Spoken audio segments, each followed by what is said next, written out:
Hey guys, and welcome back. I'm Ted, here to give you another fast fact. And for today's fast fact, we will discuss the workers' response to early American industrialization.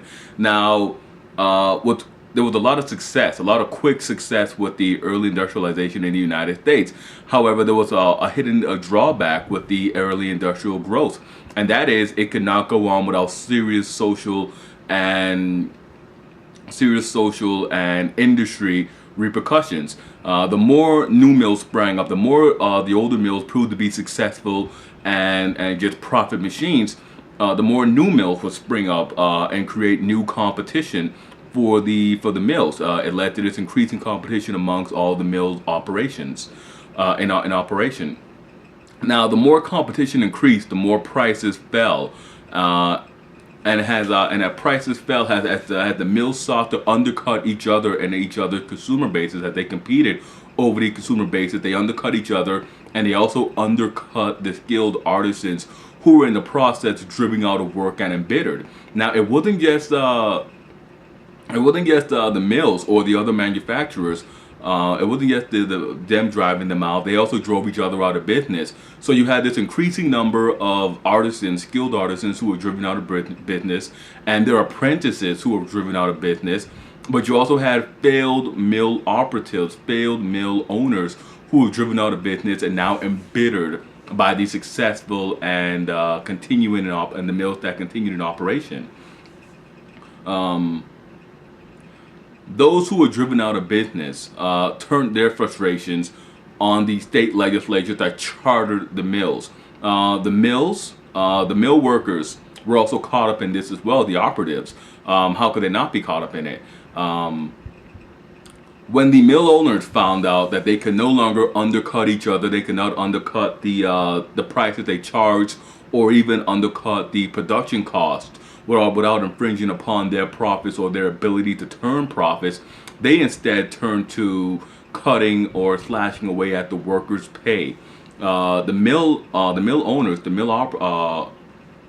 milling elite had the option of either directly increasing the work hours, the daily work hours of their employees, or directly reducing the pay they gave their workers every week.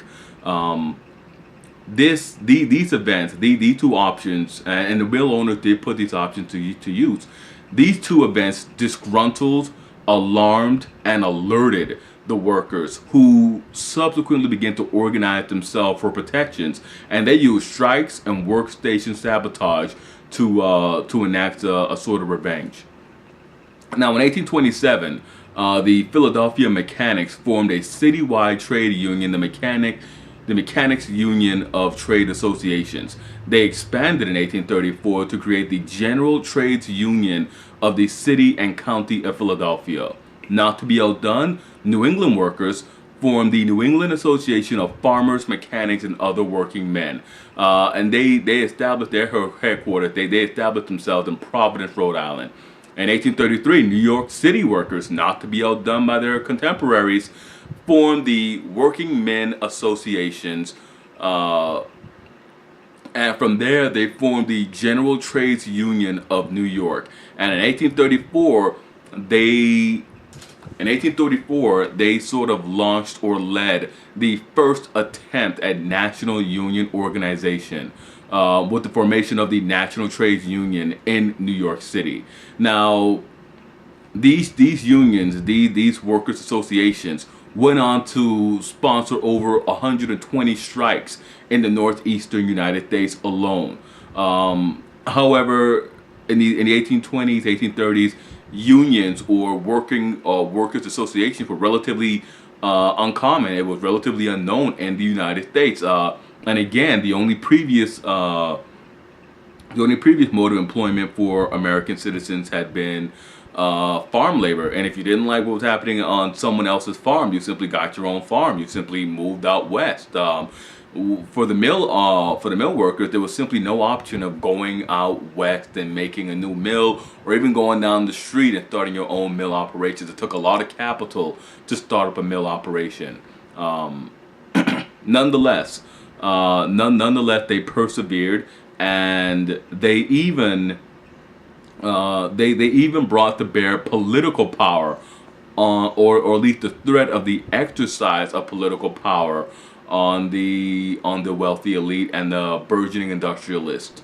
In New York City, again, they met and nominated a slate of candidates for local and state offices. And while they were mostly defeated, they did manage in electing at least one of their candidates to the New York to the New York State Senate.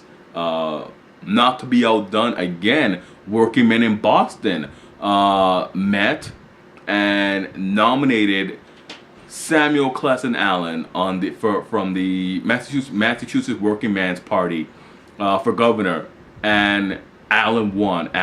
And as governor, he would go on to enact a number of pro-worker initiatives in the state of Massachusetts. And there you guys have it. My quick little fast fact on workers' response to early industrialization. I hope you guys found it enlightening, entertaining, and insightful. And as always, I'm Ted. Hit like, subscribe, and comment, and let me know what you thought about this fast fact.